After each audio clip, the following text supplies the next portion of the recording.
The Wrangler Rubicon. We also have a Rubicon version of the Gladiator, but the Wrangler is our SUV. This is a 2019. The big thing with this one is it's got the 2-liter 4-cylinder turbo. It's a mild hybrid. Basically really assists you in start-stop, fuel economy, city fuel economy, combined fuel economy. So this gets, I believe, 22 miles per gallon combined, which is pretty outstanding for a Wrangler. But overall for the Wrangler, the big thing is we've protected for the design. It looks like a Wrangler, protected for the open air freedom. You know, one of the best soft tops, doors that come off, windshield that goes down. But the thing that really makes this Wrangler relevant is the powertrain technology with things like this mild hybrid. We'll also have a diesel available early next year.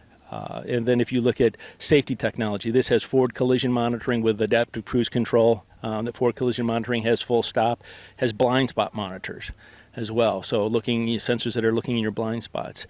I like to call something infotainment tech. If you look at our inside and the technology that we've incorporated into the radio unit and the infotainment unit, things like 7 USB ports, USB-C, so high charging. You look at things like Wi-Fi hotspot. One of the best radios in the industry. Very intuitive, easy to use, an 8.4-inch screen, but then you can dive in and go to different apps. So the technology is keeping this Wrangler relevant. Still a body on frame, still rigid axles, still all the capability and the design that you'd expect from Jeep, but the technology really makes it relevant in 2019, 2020. This one is about $55,000. Starts about $25,000 for the 2 doors, and then you can get it in just about any flavor, any trim level. We've got a Sport, got a Sahara, got a Rubicon. Rubicon's the off-road, but yeah, different. You can get it. A lot of different price points. Wrangler owners are customizing their Jeeps with, light racks and winches and CB radios. And things like that, like a CB radio, you don't want it powered on all the time, or you don't want the juice running to the winch all the time. We've got 4 blocks, 4 empty slots in the fuse block. You can wire your accessories to the fuse block, and then you control those things. This panel is pre-wired, and the nice thing is these switches are programmable. If you want them toggled on, toggle off, or if you want them full on, full off, it's something that you can program through here. But you can see we've got Wi-Fi hotspots, we've got, travel link, things that are going to tell you, the fuel prices nearby. It's got radio listings. It's got an off-road page, which is kind of fun.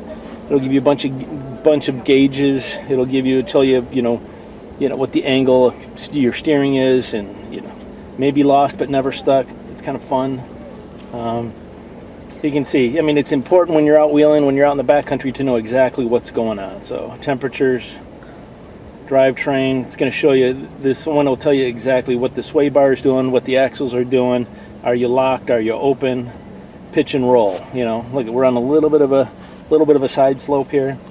A lot of cars have performance pages for horsepower and track modes, and basically this is an off-road performance pages. Bluetooth, the phone, you can either be Bluetooth, Android, or USB. It's Apple CarPlay or Android Auto.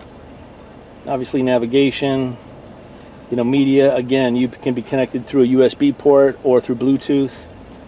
Obviously Sirius XM and kind of the normal stuff. For Wrangler owners, they want a transfer case, and they want that transfer case with a mechanical linkage, right? They want to be able to feel if the car is in the gear that they want it to be. They don't want to rely on a switch. So they want to be able to know exactly where they are, where their powertrain is at any given time, as opposed to just wondering if it shifted or not. So a transfer case is a big part for us. The little red area here, you can see on the Rubicon, these are the Rubicon, that's where we have the axle lockers, right? There's a rear locker, there's a front locker, and then there's a sway bar disconnect.